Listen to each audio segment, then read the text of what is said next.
함께 사도신경으로 진행을 좀 고백하겠습니다. 전능하사 천지를 만드신 하나님 아버지를 내가 믿사오며 그 외아들 우리 주 예수 그리스도를 믿사오니 이는 성령을 잉태하사 동정녀 마리아에게 하시고 본디오 빌라도에게 고난을 받으사 십자가에 못 박혀 죽으시고 장사한 지 4일 만에 죽은 자 가운데서 다시 살아나셨으며 하늘을 오르사 전능하신 하나님 편에 앉아 계시다가 저희로서 산자와 죽은 자를 심판하러 오시리라. 성령을 믿사오며 거룩한 공회와 성도가 서로 교통하는 것과 죄를 사하여 주시는 것과 몸이 다시 사는 것과 영원히 사는 것을 믿사옵나이다. 아멘. 하나님의 말씀을 읽도록 하겠습니다. 레위기 11장 짧은데요. 우리 다 같이 한번 읽어봤으면 좋겠습니다. 11장 44절, 45절 11장 44절, 45절 우리 한 목소리로 같이 읽겠습니다. 시작. 나는 여호와 너희의 하나님이라. 내가 거룩하니 너희도 우리 구별하여 거룩하게 하고 나는 너희의 하나님이 되었고 너희를 땅에서 인도하는 여호와라. 내가 거룩하니 너희도 거룩할지라. 아멘. 그 사람과 한번 인사합시다. 승리하셨습니까?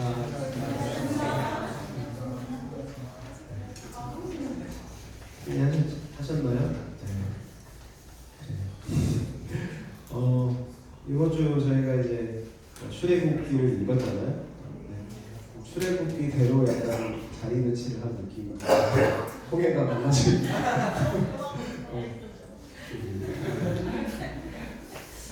지난주까지 저희 이제 출애굽기를 읽고 있습니다. 그런데 그 본격적으로 좀 이렇게 설교로 들어가기 전에 여러분들이 이제 통독표를 보시고 좀 눈치 빠르신 분들은 또 통독을 열심히 해오시고 있는 분들은 좀 의아하게 여길 그 부분들이 있는 것 같아요. 제가 실수했나 이렇게 생각할 수 있는 부분이 있는데 왜냐하면 출애굽기 지난주에 저희가 19장까지 읽는 것으로 되어 있습니다. 그런데 19장 다음에 20장을 읽어야 되는데 20장을 가지 않고 레위기를 중간에 끼워 넣었어요. 제가 의도적으로 실수한 게 아니고 그렇게 했거든요. 그래서 오늘 이제 2주 동안 레위기를 한번 읽어볼 거예요. 그래서 이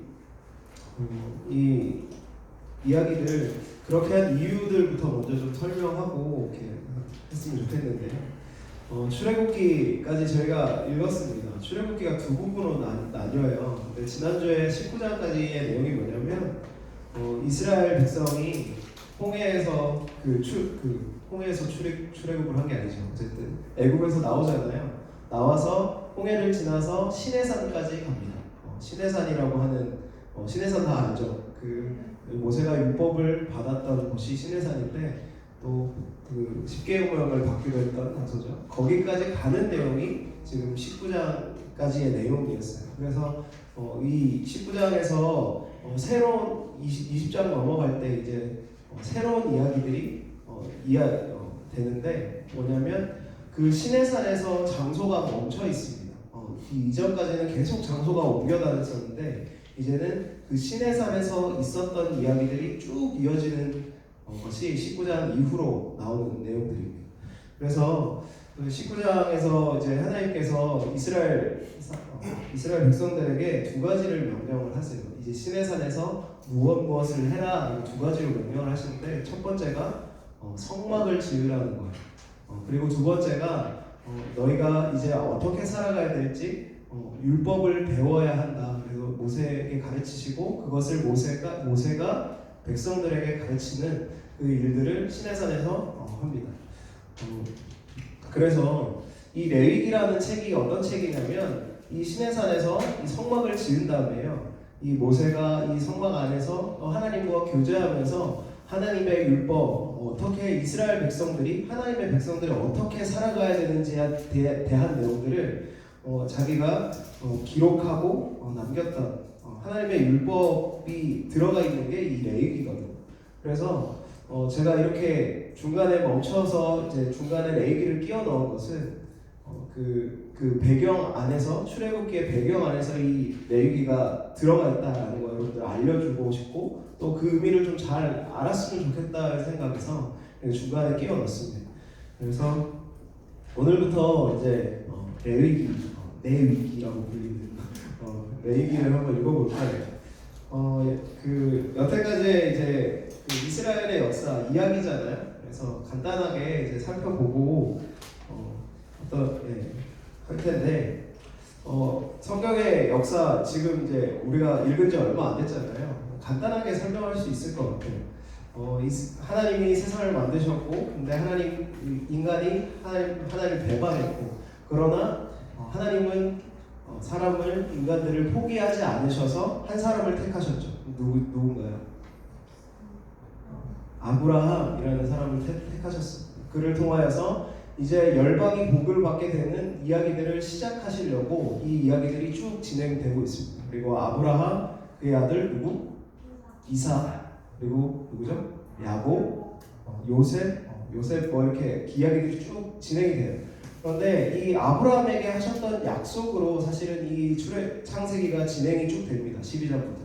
그래서 약속들이 성취가 됩니다. 출애굽기. 뭐가 성취가 되냐면 그 바다의 모래와 같이 이 자손이 많게 될 것이다 라는 이 약속의 말씀이 이 출애굽기에 가서 이루어집니다. 그래서 요셉의 가족, 야곱의 가족들이 그 애굽 지역에 가서 살았는데 그 400년 이후의 이야기가 출애굽기라고 이야기했었죠. 그래서 그 수백만을 이루게 돼요. 그런데 제가 지난주에 나눴던 부분이 무엇이냐면 이 400년을 지나다 보니까 이 사람들이 하나님의 백성인데 그 정체성을 거의 잊어버리고 또 예굽의 한 부분이 되었다라는 이야기를 했었어요. 그래서 하나님의 이제 약속이 온전해지려면 이 하나님의 백성으로서 그들이 독립하는 일들이 일어나야 되는 거죠. 그래서 이제 독립하는 이야기가 지난주에 출애굽을 해서 하는 이야기였어요. 그런데 그 하나님께서 그 아브라함에게 약속하셨던 게 무엇이냐면 이스라엘을 통하여서 하나님의 백성, 하나님 택하신 이스라엘을 통하여서 온 세계와 열방이 저희들도 포함된 이 세계와 열방이 하나님을 알게 되고 하나님의 복을 누리게 되는 것들을 원하셨어요. 그래서 하나님이 그 이스라엘 백성들에게는 특별하게 주어지는 구별됨이 있었어요. 달라야 함이 있었어요. 그래서 그것들을 가르치시는 내용, 이 교육하시는 내용들이 이제 쭉 이어지기 시작하는 거예요. 하나님 참 친절하게도 하나님의 백성은 어떻게 살아야 된다, 하나님의 백성은 누구이다라는 이야기들을요, 그 율법을 통해서 모세의 오경이 있어요. 오경이 있죠. 그 5권의 책을 가지고 하나님의 백성은 이러이러한 사람이다라는 것들을 잘 보여주고 있는 거예요. 우리가 그 레위기로 넘어가기 전에 하나님의 백성이 누구인지 이야기하기 전에 저희가 앞에 이번 주에 살펴보았던 부분의 핵심이 무엇인지 다시 한번 생각해 보면 이스라엘이 하나님의 백성이 되기까지 겪었던 그들의 가장 중요한 사건이 뭐라고 그랬죠? 홍해 사건이었어요. 그래서 뭐냐면 그들이 경험했던 거는 하나님의 크신 손으로 그들을 구원하심을 경험했던 거예요. 여러분들이 좀 힘들어하는데 금방 또 재밌는 게 나올 거예요. 레이기에 들어가면 재밌으려나? 어쨌든 그들이 처음 경험했던 거, 하나님을 만나고 또 하나님이란 분이 우리를 이끄신다고 이야기하는데 처음 경험했던 것이 구원이라는 거예요. 인간의 어떤 것도 들어가 있지 않는 하나님의 크신 구원하심을 그들이 경험했던 겁니다. 그래서 그들이 하나님의 힘으로, 하나님의 능력만으로 하나님의 그 백성이 된 것을 성경은 우리에게 보여준 거죠. 그런데 지난주에서 말씀드렸던 것처럼 어쩌면 그것이 그들에게 불편할 수 있었던 거예요.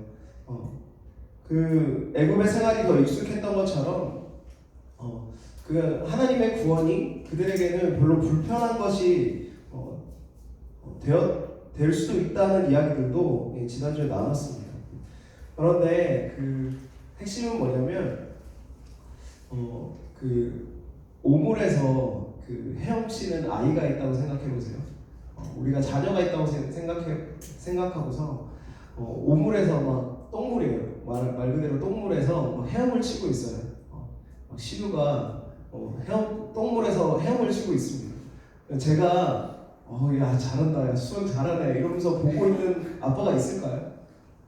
여러분의 부모님들이 그걸 본다고 하면 여러분 다 그렇진 않겠지만 어렸을 때 그렇다고 하면 내버려두는 사람이 있을까요? 없는 거죠. 그런데 하나님은 이것을 보시고 내버려두지 않는 그 사랑을 우리에게 보이신 거죠. 사실은 우리들은 어떻게 비유로 말하자면 오물에서 수영하는 것을 더 편해하는 사람들일지 모르겠습니다. 그것이 나쁜 것인지 모르고 그게 오히려 더 익숙한 상태로 400년 더 길게는 우리가 태어날 때부터 지금까지 살아왔는지도 모르겠어요. 인간은 원래 그런 존재입니다. 제된 본성을 가지고 태어났기 때문에 죄가 우리에게 오히려 더 편하고 또 그런 하나님의 구원이 오히려 힘든 그런 상태일 수 있다는 이야기들을 지난주에 했습니다. 그래서 하나님이요, 하나님의 크신 구원하심으로 그 구원을 보이셨다라는 거예요. 그래서 제가 이야기하고 싶은 부분은 하나님의 백성이 어떻게 살아가야 된다라는 이야기들을 하기 전에 제가 좀 강조하고 싶은 게 있었어요. 여러분, 하나님의 크신 구원하심을 믿고 바라보고 있느냐라는 거예요. 여러분들 얼마나 경험했느냐라는 거예요. 하나님은요, 우리가 이것에 대한 감격이 사실 잘 없으면요, 하나님이 우리에게 어떻게 살아라 말씀하시는 것도 사실 별로 와닿지 않습니다. 그 하나님의 크신 구원하심이 있을 때 그분의 아름다우심과 그분의 크신 권능을 경험했을 때 우리가 하나님의 백성으로 기꺼이 살 수 있는 거죠. 그래서 우리가 이 점을 우리가 분명히 좀 생각하고 이 레위기로 좀 들어가 봤으면 좋겠습니다. 레위기는요, 간단히 설명해서 하나님의 백성이 어떻게 살아가야 하는지에 대한 그 법에 대한 이야기입니다. 그 레위기가 유대인들이요, 그 모세오경을 배우거든요. 우리나라 사람 옛날에 이제 무슨 하늘 천다지 뭐 이런 거 배우잖아요. 그 제일 처음으로 배우는 게 뭐죠? 천자문 뭐 그런 게 있잖아요. 유교에서 천자문 배우고 뭐 다음으로 배우는 게 있잖아요. 유대인에게도 그런 게 있었습니다. 뭐를 배우고 가장 처음 이렇게 커리큘럼이 있는 거죠. 근데 유대인이 5살이 되면 배우는 책이 있었어요. 뭘까요? 눈치가 빠른 분들은 뭘까요? 레위기였어요. 참 어려운, 우리에게는 너무 어렵고 힘든 책인데요. 5살이 되면 이 아이들이 5살이 되었을 때 레위기를 처음 가르친대요. 그것이 시사하는 바가 뭐냐면 이 창세기, 그들의 역사가 담긴 하나님의 창조와 역사가 담긴 창세기보다 레위기를 더 빨리 가르쳤다는 것은요, 시사하는 바가 있죠. 왜냐하면 그들이 레위기를 너무나도 중요하게 생각했다라는 거예요.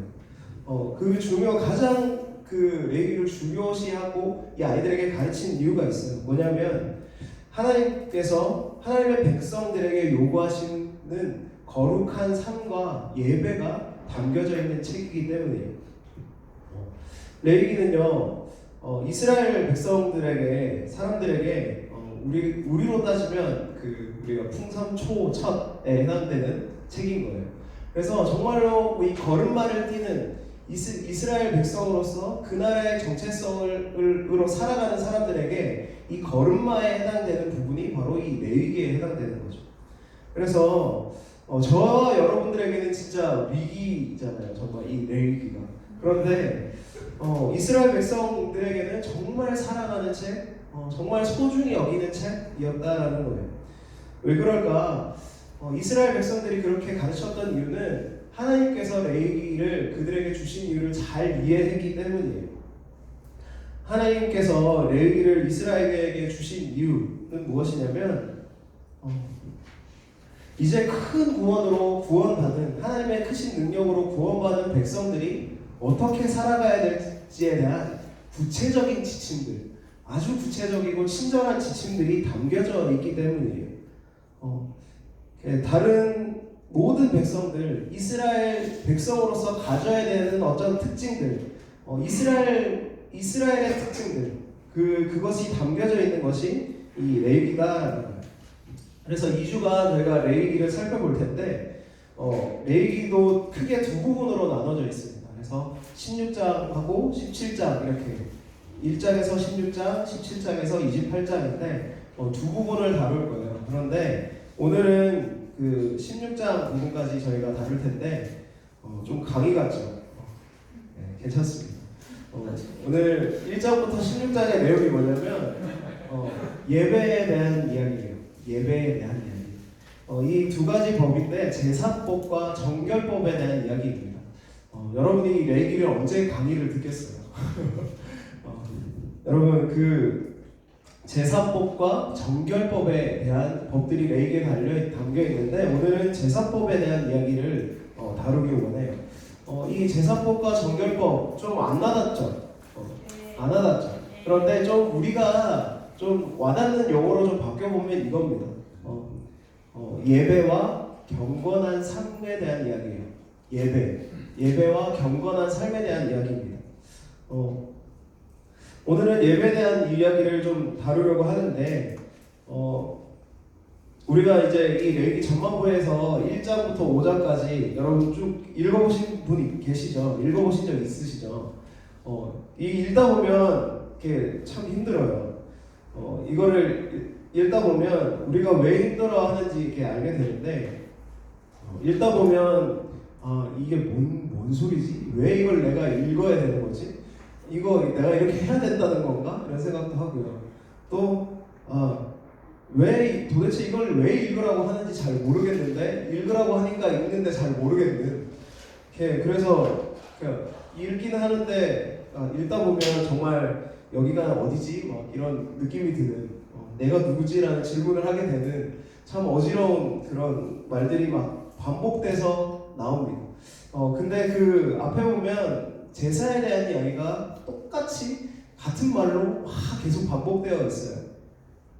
그런데 이 레위기의 제사에 대한 이야기는요, 우리가 그 핵심을 제가 말씀드리려고 하는데 이 제사에 대한 이야기는 우리의 예배에 대한 이야기들을 담고 있습니다. 예배가 무엇인지, 우리가 하나님께 예배하는 것이 도대체 어떤 의미인지, 예배할 때 우리에게 정말로 필요한 것이 무엇인지, 그 제사법의 제사의 형식 가운데 하나님이 그것을 이스라엘 백성들에게 시청각으로 보여주신 거다라는 거죠.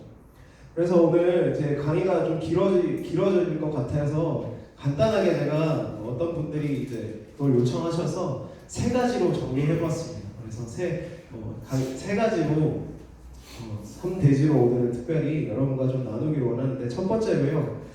이스라엘의 제사에 두드러진 특징이 있습니다. 이것이 무엇이냐면 이 고대에 있었던 모든 희생 제사들과 같이 희생 제물이 있었다라는 거예요. 이스라엘도 그것과 같은 형식을 취하고 있었습니다. 보통 제사하면 희생되는 제물이 있어요. 고사 같은 것도 뭐가 있죠? 돼지머리가 있어요. 그러니까 희생되는 동물이 있다라는 거예요. 이스라엘도 마찬가지였어요. 그런데 특별하게 이 형식은 똑같지만 사실 그 의미는 굉장히 다릅니다. 특별하게 그 제사법에 보면 이 희생제물의 조건이 굉장히 까다로운 것들을 보게 돼요. 이 희생제물의 조건들을 좀 몇 가지로 살펴보면 첫 번째가 그거예요.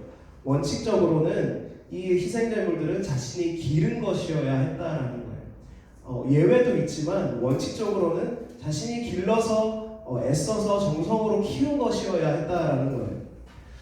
그래서 예수님의 시대에는 이것이 좀 변질되어서 예수님의 화난 이유 중에 하나도 사실은 다 제물들이 장사되고 있는 환경들을 보시면서 이 하나님이 원래 말씀하셨던 것에서 멀어져 버린 그 모습들을 보시면서 화를 내시거든요. 어쨌든 원칙적으로는 이 자신이 기른 제물로 바쳐야 되는 동물을 바쳐야 되는 거죠. 두 번째는 흠없는 것이어야 한다라는 거예요. 흠이 없는 것. 그 흠이 없는 것은 외형적으로도 흠이 없고 뭐 상처가 나거나 또 너무 마르거나 이런 것들이 아니라 정말 흠이 없는 것. 누가 보기에도 막 점도 없고 참 보기에 아름다운 그런 흠없는 짐승을 바쳐야 된다라는 규정이 있었어요. 이것이 어떤 의미일까 생각하게 됩니다. 그것이 반복적으로 나오는데 그것은 무슨 의미냐면 완전 무결하신 하나님께 합당한 제물을 드려야 함을 이야기하고 있는 거예요. 우리가 귀한 손님을 대접을 하죠. 그 대접을 하는 경우가 있습니다. 정말 오랜만에 반가운 손님들이 집에 오면 어떤 거를 대접하나요? 귀한 음식과 귀한 선물을 준비해서 대접을 해요. 이 사람이 얼마나 귀한지를 판가름하는 게 우리가 대접하는 음식들과 그것이다라는 거죠. 그래서 이 하나님, 온전하신 그 하나님, 완전 무결하신 하나님께 드리는 제물은 사실 흠없는 것이어야 한다라는 거예요. 그 세 번째가 이런 거예요. 세 번째가 제사에서 나오는 피와 기름은 인간의 것이 아니고 하나님의 것이다라는 이야기를 합니다. 여러분들이 집에 가서 읽어보시면 그런 이야기들이 나올 거예요. 이것이 의미하는 바는 무엇이냐면 피는요 생명을 의미합니다. 피는 생명을 의미하죠. 상징적인 거거든요. 그리고 기름은 뭘 의미할까요? 기름. 죄? 아닌데. 기름은요 그 당시에 사실 북한도 똑같은데 약간 북한의 남자의 이상형이 뭔지 아시죠? 김정은이에요. 김정은. 뭐냐면 이 부의 상징입니다. 이 기름. 저도 좀 부해 보이죠? 어쨌든 기름은요 부의 상징입니다. 어떤 의미냐면요 이 피와 기름이 하나님 것이다라고 이야기하는 건요 생명과 능력, 부요가 하나님께 있음을 이야기하는 겁니다. 여러분이 레위기를 힘들어하시는데 이런 의미들을 알고 보시면 또 다를 거예요. 이 피와 기름을 온전히 하나님께 드림으로써 모든 생명과 모든 부요와 힘이 능력이 하나님께 있다는 것을 표현하는 것을 의미하는 거예요. 이 제물의 조건에 대한 특징을 종합화해서 정리하면 어떤 게 되냐면요.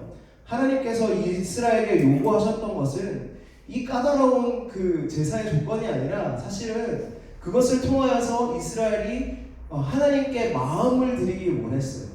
굉장히 어렵습니다. 이 준비하는 게 쉽지 않아요. 굉장히 정성을 들이고요. 또 피와 기름을 취하지 않고 또 흠없는 것을 고르는 것들은 사실 쉽지 않습니다. 힘써서 길렀는데 흠이 나면 또 하나님께 바칠 수 없는 거예요.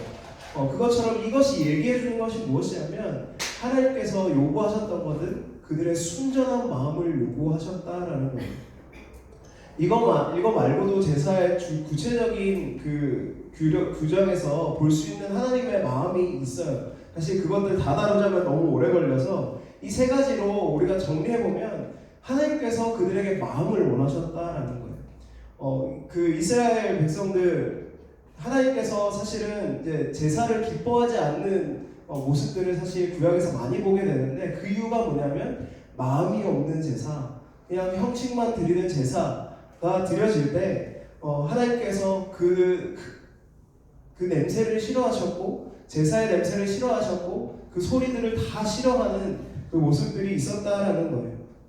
하나님께서 원하셨던 것, 그 정성으로 키웠던 것들을 내어드리고 흠없이 최선의 것들을 내어드리고 모든 생명과 능력이 하나님께 있다라고 하는 이 고백, 순전한 마음을 올려드리는 것을 원하셨다라는 거예요. 그렇다면요 이것을 생각할 때 저와 여러분의 예배는 어떤지 한번 돌아보았으면 좋겠습니다. 여러분 예배에 나오실 때 어떤 마음으로 나오셨습니까?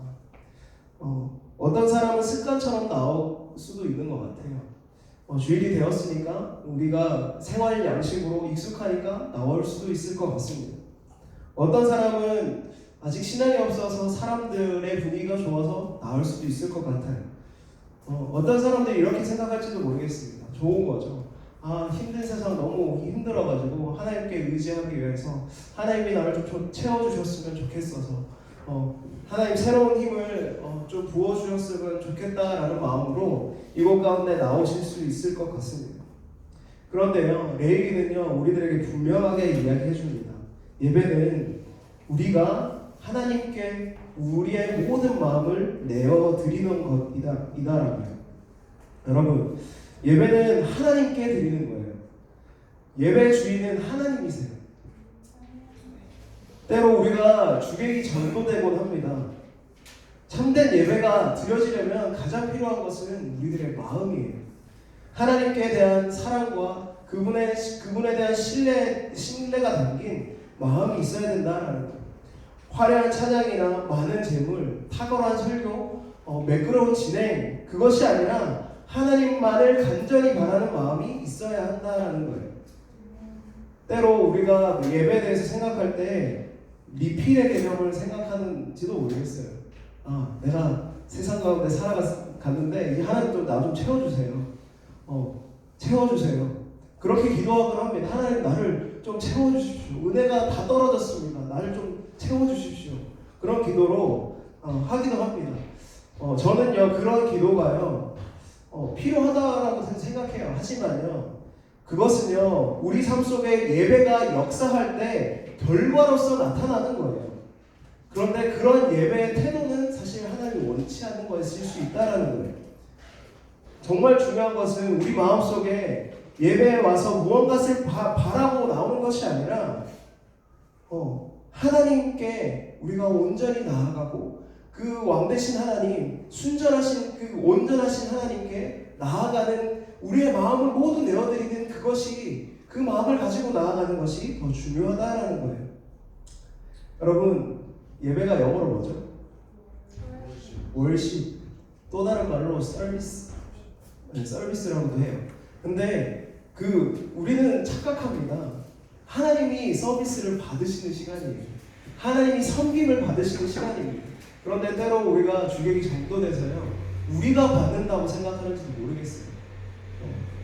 우리가 예배에 앉아서 설교를 잘하나, 누가 잘하나, 누가 찬양을 잘하나 구경꾼으로 우리가 앉아있을 때도 있는 거죠. 여러분은 어떻습니까? 여러분 주님 앞에 나오실 때 어떤 것을 가지고 나오셨습니까? 여러분 정말 주님이 원하시는 그 순전한 마음이 여러분에게 있습니까? 예배에 나왔지만 여러분 마음이 다른 데가 있진 않으십니까? 그렇다면 여러분 우리가 이 시간 또 마음을 좀 돌이켰으면 좋겠어요. 이 공동체로 드리는 예배 가운데 하나님께서 기뻐 받으시는 향기로운 제사가 일어났으면 좋겠습니다.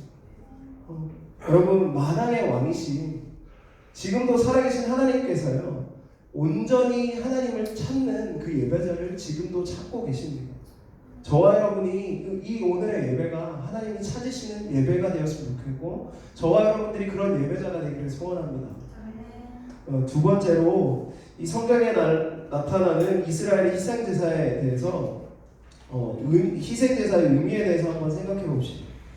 아까도 말씀드린 것처럼요 고대에는 이 희생제사가 많이 있었습니다. 형식은 같을지라도 그 의미는 달랐다는 거죠. 그런데 이 근본적인 희생제사의 의미가 달랐어요. 뭐냐면 고대 근동의 어떤 신들을 위한 제사들은요 어떤 의미였냐면 모두가 신을 달래기 위한 제사였어요. 그 신의 필요에 따라 인간이 신의 분노를 잠재우기 위해서 희생 제물을 드리는 경우들이 많았습니다. 희생 제사를 드리는 인간의 마음은 모두가 두려움이었어요. 신이 노하면 어떡하지? 우리 신이 이거를 잘 받아야 될 텐데 온통 두려움에 빠져서 이 제사를 드리는 거죠. 그래서 이방 신들의 제사들을 보면요, 신의 분노를 잠재우기 위해서, 신의 필요를 채우기 위해서 이스라엘의 제사에서는 발견되지 않은 다른 수많은 제의적인 형식들이 있었어요. 행위들이 있었어요. 여러분들이 잘 아시겠지만 그 가나안 땅의 이방 신들의 제사를 보면요, 하나님이 가증히 여기는 모든 것들이 다 들어가 있습니다. 인신 제사도 들어가 있고요. 또 그 이방 신을 만족시키기 위해서 그 신전에서 성행위를 하는 그것도 있었습니다. 그리고 온갖 술과 마약과 춤을 추며 미친 듯이 날뛰는 방식의 제사들, 생각을 그들이 가지고 있었습니다. 오늘날 우리가 이제 뭐 영화에서도 보여지는 굿이죠. 굿. 참 미친 듯이 날뛰잖아요. 그냥 막 미친 듯이 날뛰고 막 울고 막 난리 나잖아요. 근데 그런 형태의 제사가 원래 이방신들의 제사에 있었던 거죠. 그러나 이스라엘의 제사에는요, 그것과 근본적인 다름이 있었습니다. 이 이스라엘의 제사는요, 그 안에 경건함이 있었습니다. 그리고 그 무엇보다도 죄사함의 기쁨이 있는 제사였다라는 거예요. 저번에도 말씀드렸지만요, 타락 이후 이 세상에 어떤 사람도 하나님께 나아갈 수 없는 상태가 되어버렸습니다. 그런데 하나님 제사를 통해서 그분이 직접 나에게로 나오는 방법을 너무나도 친절하게 알려주고 계신 거죠. 선하시고 거룩한 하나님과 인간이 교제할 수 없는 인간이, 죄인인 인간이 다시 나올 수 있는 방법을 친히 알려주신 것이 바로 제사다라는 거예요. 거기에는 선하시고 완전하신 하나님께 나아가는 기쁨이 있었습니다. 너희가 나에게 나아올 때 이렇게 나오라 말씀하시면서 그것을 통해서 나아가면 하나님과 교제하는 기쁨, 제사함의 기쁨이 있었던 것이죠. 두려움이 아니라 그곳에는 두려움으로 나아갔지만 그 평안이 임하는 장소였고 하나님의 축복이 임하는 장소였다라는 거예요. 다른 신들은 그들의 필요를 채우기 위해서 끊임없이 우리를 두렵게 하지만 하나님은 우리의 창조자이시자 구원자이시기에 하나님께 기쁨으로 나오라고, 감사함으로 나오라고 초청하는 것이 바로 레위기다라는 거예요. 여러분에게도 이 말씀이 유효합니다. 저와 여러분 지금 예배를 드리고 있는 우리 모두에게도 이것이 유효한 거죠. 이 당시에 다른 신들의 제사들이 이스라엘 제사와 달랐던 것처럼 우리 예배도 이러한 의미가 있어요. 뭐냐면 우리 예배는요, 하나님 되심을 기뻐하는 자리인 거예요. 여러분, 이 자리가요, 하나님 되심이, 그 선하시고 거룩하심이 드러나시는, 그리고 그것을 우리가 기뻐하는 자리가 되는 거죠. 여러분, 하나님이 우리를 만드셨고 우리를 구원하셨다는 사실에 대해서 우리가 온전히 기뻐하는 자리가 이 자리다라는 거예요. 여러분 잘 모를지도 모르겠지만 여러분은 살면서 예배하고 있습니다. 무언가를. 우리는 예배하는 존재로 만들어졌어요. 우리의 존재의 목적이 뭐냐면요, 예배하는 존재들이에요. 그런데요, 그 예배의 대상이요, 원래는 하나님이었어야 하는 거예요. 그런데 하나님을 몰아냄으로 말미암아 우리는 그 무엇을, 하나님이 아닌 다른 무엇을 예배하고 살아갑니다. 나를 예배하기도 하고 세상의 다른 돈과 권력과 모든 것들을 예배하면서 살아갑니다. 그런데 다른 모든 것들을 예배할 때 우리에게 섬기며 살아갈 때 우리에게 주어지는 것이 무엇이냐면 아까와 똑같이 두려움입니다. 그들의 필요를 채우라고 말하고 우리에게 끊임없이 두려움이 주어지는 거죠. 그러나 우리가 하나님을 참되게 예배할 때 우리에게는 기쁨이 있고 평안이 있습니다. 믿으십니까? 여러분, 무엇을 예배하고 있으세요? 여러분 삶의 자리에서 예배를 드리고 있습니다. 여러분은 무엇을 예배하고 있습니까? 무엇이 여러분을 두려워하고 있습니까? 무엇 두렵게 합니까?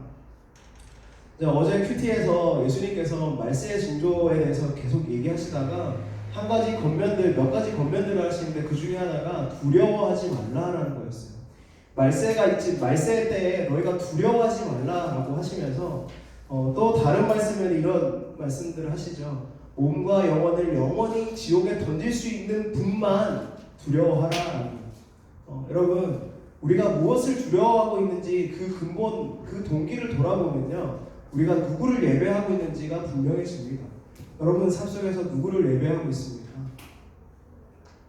여러분, 저는 소망하는 것은요, 이 공적인 예배, 우리가 함께 드리는 예배 가운데요, 우리가 진짜로 예배해야 될 하나님을 바로 보게 되는 기쁨으로 정말로 우리가 나아갈 수 있는 이 자리가 되었으면 좋겠습니다. 그래서 내가 다른 것들 예배하고 막 있다가 정신 차리는 시간이 되었으면 좋겠어. 아, 내가 다른 것들을 예배하고 두려워하고 있었구나. 그게 아닌데 하나님을 두려워함으로 나는 그것들 두려워하지 않아도 되는데 라고 선포하는 시간이 되었으면 좋겠다는 거예요. 그래서 우리가 하나님을 참되게 바라보고 우리가 공적으로 그 하나님께 나아갈 때 그분의 무한하신 사랑과 능력이 부어지는 은혜를 경험하기를 간절히 소원합니다. 마지막 세 번째로 이 제사에서 가장 특징적인 것이 한 가지 남아 있습니다. 이스라엘 제사에서 가장 첫 번째 순서가 있습니다. 뭘까요? 첫 번째 순서. 회개. 비슷한데 행위로 말을 해야 돼요. 네? 거의 다 왔어요. 죽이는 거. 이스라엘 백성들이 제사를 할 때 가장 첫 번째 행위는 뭐냐면 일단은 데리고 와야겠죠. 데리고 와야 그 다음에 제일 처음으로 이 의례가 행해질 때 1번은 뭐냐면 우리가 순서 있잖아요. 예배 순서에서 찬양하고 막 하잖아요. 첫 번째는 이 동물에게 안수하는 거예요. 안수하는 게 이스라엘의 제사의 가장 특징적인 거예요. 이 안수하는 것에 대해서 우리가 의미를 잘 파악하지 않으면 사실 이 굉장히 중요한 것들을 놓치고 갑니다. 이 이스라엘 제사에서 가장 첫 번째 의식인 이 안수의 의미가 뭘까요? 이것의 의미는 여러 가지 다른 것들 제가 학자를 다 나열할 수 없잖아요. 그러면 정말 여러분들이 다 힘들어할 거예요. 그런데 핵심만 전하면요, 이 안수의 의미는 무엇이냐면 이 동물이 나를 대신한다라는 뜻이에요. 네가 나를 대신해라 하면서 이 동물이 나를 안수하는, 그러니까 이 동물이 나를 안수하는 게 아니라 안수를 통해서 힘들어하는 분을 위해서 말씀이시네요. 안수를 통해서 네가 나를 대신한다. 그리고 또는 네가 나와 같다, 동일시되는 의미를 가지고 있습니다. 그래서 이 5가지 제사가 있거든요. 번제, 소제, 화목제, 속건제, 속제제 이렇게 있어요. 그런데 이 모든 제사를 하기 전에 동일하게 하는 것이, 모든 제사를 통틀어서 동일한 것이 있는데 이 안수가 동일하다라는 거예요. 그래서 이 동물과 나를 똑같다고 생각한다 또는 대신한다라는 뜻이 어떻게 적용이 되냐면, 번제라고 하는 것은 내 모든 것들을 드린다는 의미거든요. 그 의미는 뭐냐면 이 동물과 내가 같이 되어서 같이 되어서 하나님께 온전히 나를 드린다는 의미로 사용됩니다. 또 그리고 화목제도 이 동물이 이제 바쳐진 다음에 모두가 다 나눠서 먹거든요. 그것처럼 나도 이 동물과 하나가 되어서 나누는 삶을 살겠다라는 결단으로 이 안수가 사용되어지는 거죠. 또 속건제와 속제제 둘 다 마찬가지로 이 속제제와 속건제는요, 사실 사람이 죄를 지었을 때 행하는 거거든요. 나중에 읽어보시면 나올 겁니다. 부지 중에 죄를 지었을 때 이렇게 해라라고 나오는데, 뭐냐면 이 너가 나를 대신한다는 의미가 뭐냐면 죄의 전가 의미까지 들어갑니다.